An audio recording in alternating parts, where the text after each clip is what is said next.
میری عمر 20 سال ہے۔ میں جب سر سے پڑھنے جاتا تھا تو وہ لڑکی میرے سامنے آ جاتی تھی۔ میرا پڑھائی میں دل نہیں لگتا تھا۔ اس کا نام سمرا تھا۔ وہ دکھنے میں کافی خوبصورت اور فٹ تھی۔ اس کی ڈریسنگ اس پر کافی سوٹ کرتی تھی۔ ہر طرح کا رنگ اس پر جچتا تھا۔ ایک مرتبہ سر کسی کام سے باہر گئے تو سمرا مجھے پانی دینے آئی۔ میں نے سمرا کو جھکتے ہوئے دیکھا تو اپنے جذبات کو کنٹرول نہ کر پایا۔ میری اس حرکت پر سمرا واپس چلی گئی۔ مجھے شرمندگی ہوئی کہ مجھے سمرا کے ساتھ یہ سب نہیں کرنا چاہیے تھا۔ اگلے دن میں نے اس سے معافی مانگی اور ایک پیپر پر سوری لکھ کر نیچے اپنا نمبر بھی لکھ دیا۔ سمرا نے میرے جانے کے بعد وہ پیپر اٹھایا تھا۔ مجھے اب اس کا انتظار تھا۔ میں دکھنے میں اچھا خاصا تھا۔ میری جسامت کافی دبلی سی تھی لیکن میں بالکل فٹ تھا۔ رات ہوتے ہی سمرا کا مجھے میسج آیا تو میرا دل خوشی سے جھوم گیا اور میں کافی خوش ہونے لگا تھا۔ میری محبوبہ نے مجھ تک رسائی حاصل کر لی ہے۔ سمرا مجھ سے اب ہر روز بات کرتی تھی اور اس طرح دوریوں کی ساری دیوار گرنے لگی۔ ہم لوگ فون پر باتیں کرنا شروع ہو گئے۔ میں سمرا سے طرح طرح کی فرمائش کرتا تھا اور میری ہر بات مانتی تھی۔ مجھے جس طرح کا پوز پسند ہوتا تھا وہ مجھے اس طرح کی تصویر بھیجتی تھی۔ آہستہ آہستہ میں نے اسے اپنے حسن کی تصویر مانگنے کا کہا اور اس سے زیادہ گہری باتیں کرنے لگا تھا۔ وہ بہت شرما جاتی تھی لیکن میں اس کو یہی کہتا تھا کہ مجھ پر بھروسہ رکھو، یہ سب راز رہے گا۔ دن گزرتے رہے اور ہم دونوں فون پر ہی سب کرتے رہتے تھے۔ مجھے بھی سکون ملتا تھا اور وہ بھی انجوائے کرتی تھی۔ میں نے سوچ لیا تھا سمرا کو ہی اپنی دلہن بناؤں گا اور ویسے بھی اس کے ابو سے میں نے اس حد تک دوستی کر لی تھی کہ اس کا رشتہ مانگ سکتا تھا۔ میں نے ایک دفعہ سمرا سے ملنے کی بات کی کیونکہ جو ہم مل کر سکتے تھے وہ سب فون سے نہیں ہو سکتا تھا۔ سمرا نے مجھے بتایا کہ اس کا ٹرپ جا رہا تھا۔ میں نے یہ اچھا موقع سمجھا اور اس کے پیچھے پیچھے مری جانے کی تیاری کرنے لگا۔ اس کی بس ایک اچھے ہوٹل کے پاس رکی تھی۔ میں نے بھی اسی ہوٹل میں اپنا روم بک کروا لیا تھا۔ اس روم کو میں نے اچھے گلاب کے پھولوں سے سجایا ہوا تھا تاکہ سمرا کا موڈ بن سکے۔ سمرا میرے کہنے کے مطابق ہی میرے روم میں آ گئی تھی۔ میں نے اس کو سرپرائز دینے کے لیے روم کی لائٹ آف کر دی تھی۔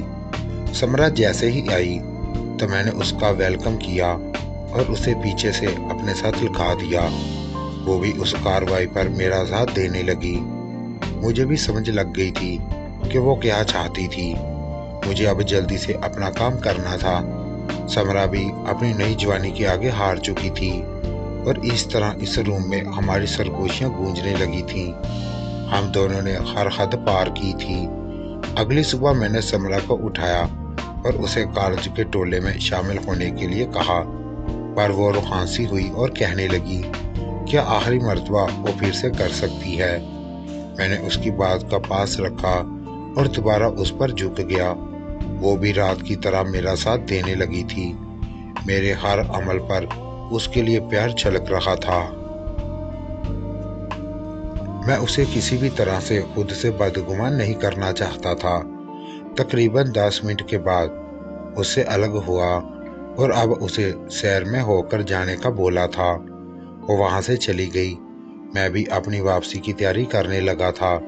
مجھے میرے دل کی دعا تو مل چکی تھی۔ اب میرا 1 مہینہ آرام سے نکل سکتا تھا۔ میرے اندر ایک سکون سا چھا چکا تھا۔ اسی سکون کے ساتھ میں اپنے گھر واپس چلا گیا تو مجھے معلوم ہوا کہ میرے ماموں کا ایک بہت اچھی جگہ سے رشتہ آیا ہے۔ میں نے سکھ کا سانس لیا کیونکہ میرے ماموں کی عمر نکلتی جا رہی تھی اور ان کا رشتہ کہیں بھی نہیں ہو رہا تھا۔ مجھے اس وقت عقل نہ آئی کہ میں پوچھ سکوں یہ رشتہ کس گھر ہو رہا ہے۔ کچھ دن ایسے ہی گزر گئے۔ میرے سر پر آسمان تو تب گرا جب مجھے سمرا نے بتایا کہ وہ امید سے ہے۔ میں حیران ہو گیا تھا۔ मैं ये मानने से इनकार करने लगा था क्योंकि मुझे लगा था जैसे मैं ये गलती नहीं कर सकता था। मैंने समरा को बच्चा गिराने का मशवरा दिया और वो रोने लगी थी और मेरी कसम देने लगी कि प्लीज़ मुझे अपना लो, मैं ये औलाद कभी भी नहीं गिरा सकती, ऐसा करना गुनाह का काम है। पर मैं इतनी कम उम्र में इतनी बड़ी जिम्मेदारी नहीं उठा सकता था।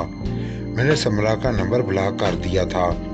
मैं एकदम से भूल गया था कि समरा मेरी महबूबा थी, मेरी आशिकी थी। बस मुझे यही ख्याल था कि ये बोझ मैं अपने साथ नहीं ले सकता था। मेरे मामू की शादी की तारीख फिक्स होने वाली। मेरी अम्मी ने बताया कि लड़की के अब्बू कह रहे थे कि लड़की उम्मीद से थी जब उसका शौहर उसे छोड़ गया था।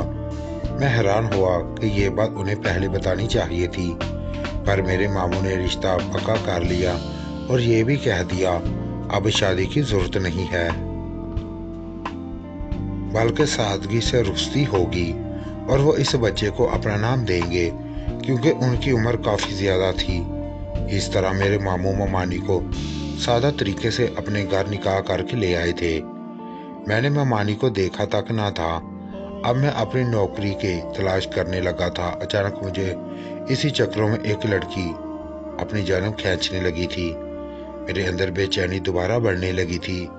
तकरीबन 1 साल मैंने उस लड़की को फांसने पर ज़ाया कर दिया और एक रात वो लड़की मेरे बिस्तर तक आ चुकी थी। मैं जैसे ही उसके करीब गया तो न जाने क्यों समरा का चेहरा मेरे सामने आने लग गया था। मैंने फोकस करने की कोशिश की तो चारों तरफ समरा के चिल्लाने की आवाज़ें मेरे कानों में गूंजने लगी थी। मैंने उस लड़की को तंग आकर पीछे धक्का दिया और बाहर निकल आया था। मेरी जिंदगी बेसुकून हो गई थी, जैसे मैंने एक बेगुनाह लड़की के साथ ज्यादती की हो। मुझे याद आया कि न जाने समरा किस हाल में होगी, क्या वो बच्चा इस दुनिया में आ गया होगा। अब सब बातों से मुझे डिप्रेशन होने लगा था। मैंने अपनी जॉब की तलाश करने के लिए अपने मामू के घर बना ली।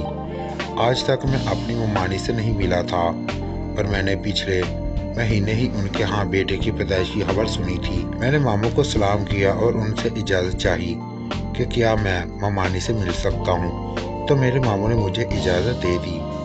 मैं बहुत हंसी खुशी मिठाई का टोकरा उठाकर ममानी से मिलने गया और सामने उसे देखकर वो मिठाई मेरे हाथ से छूट गई थी।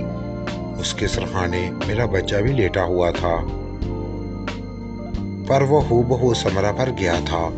मैंने उसे बेयकीनी से देखा था, पर नजर मिलाने से कासिर था। तभी चेहरा झुका दिया। समरा के चेहरे पर नफरत के आसार नुमाया थे। मैं वैसे ही वापस अपने रूम में आ गया था। मेरा दिल ठाठे मार रहा था कि वो मेरी औलाद है, उसे एक दफ़ा अपने हाथ में महसूस करूं। यही सोचकर मैं अगले दिन अपने बेटे से मिलने गया और उसे अपने हाथ में लिया। वो पहले रो रहा था, पर मेरे पास आते ही चुप होकर मुझे घूरने लगा था, जैसे मुझसे शिकवा कर रहा हो। अचानक ही समरा ने उसे मुझसे छीन लिया था और मुझे नफरत से देखने लगी थी। मैं उसे बुलाना चाहता था, पर उसने हाथ से इशारा करते मुझे रोक लिया था और मुझे बद्दुआ देने लगी। मैं फौरन रूम से बाहर चला गया। दिन ऐसे ही गुजरते रहे। मेरे मामू की तबीयत खराब होने लगी थी। वो बीमार रहने लगे थे और बिस्तर के मरीज बन गए थे। वो रात दिन खांसते रहते। समरा ने उनका रूम भी अलग कर दिया था। अब वो बच्चे के साथ दूसरे रूम में होती थी और मेरे मामू अलग रूम में होते थे। पर 2-3 दिन बाद वो दोनों इकट्ठे सोते थे, तो मैं जान जाता था कि क्या हो रहा है। एक दिन मैं काम से वापस आया तो दरवाज़ा बजाता रहा, पर किसी ने भी दरवाज़ा न खोला। रात हो चुकी थी, मुझे लगा सब सो चुके हैं। मैं दीवार फैलाकर अंदर चला गया। जैसे ही समरा के रूम में गया तो उसकी गंदी आवाज़ें आ रही थीं। मुझे पता चल गया था कि वो अपने साथ कुछ कर रही है। मैं अपने रूम में आया। उसकी आवाज़ें मुझे बेचैन कर रही थी, पर मैंने खुद को कंट्रोल किया। मैं जान गया था कि मामू उसकी ज़रूरतें सही पूरी नहीं कर रहे, जैसे उसे खुद से करने की ज़रूरत पड़ी है। मैं समझ चुका था कि वो किस अज़ियत से गुजर रही है। कुछ दिन बाद मैंने उसका सामना किया, क्योंकि मामू सो चुके थे, और मैंने उसको साफ कह दिया कि उसकी तलब मैं पूरी करूँगा तो वो चिल्लाने लगी, अब वो मुझ पर भरोसा करने की गलती कभी भी नहीं कर सकती। मैंने उसे दोबारा कहा, समरा, अब मैं तुमसे अलग नहीं रह सकता। जब से मैं तुमसे दूर हुआ हूँ मैंने दर दर की ठोकरें खाई हैं। मैं क्या करता, मेरे पास कोई कारोबार, कोई जॉब, कुछ भी नहीं था। तभी मैंने खुद को तुमसे दूर किया था। रोने लगी थी। मैंने उसे दिलासा दिया, वो टूट चुकी थी। मैंने उसे सिमटा और एक फिर से मैंने उसको अपने हिसार में लिया। मैं जान गया था कि वो आज भी मुझसे मोहब्बत करती है। मैंने अपने मामू को देखा तो वो सो रहे थे। बच्चे को मैंने दूसरी तरफ लिटा दिया और खुद समरा के पास आ गया था। मैंने समरा को जी भरकर प्यार किया था। वो भी मुझसे अपनी मोहब्बत का एतराफ़ करने लगी थी। मैंने उसे दुआ करने का कहा, कुछ ऐसा हो कि हम दोनों हमेशा के लिए एक हो जाएं। वो ये सब छुप कर ना करना पड़े। और फिर शायद उसकी ये दुआ कबूल हो गई। जब मेरे मामू वफात पा गए और समरा ने अपनी इद्दत पूरी की, इसके बाद घर वालों ने मसला बनाया कि अब समरा को कौन सपोर्ट करेगा। मैं उसी वक्त उसकी हिमायत में खड़ा हो गया था। मुझे समरा और उसका बच्चा कबूल है। मैं उसे अपनाना चाहता हूँ और अपनी ज़िंदगी में शामिल करना चाहता हूँ। चनाचा सब घर वालों को मेरा फैसला मानना पड़ा और मैंने समरा को अपनाकर उसके सारे पिछले अगले गिले शिकवे दूर कर दिए। अब मुझसे कोई शिकवा ना था। हमारी शादी धूमधाम से हुई थी। 1 साल बाद ही एक और बेटा पैदा हो गया।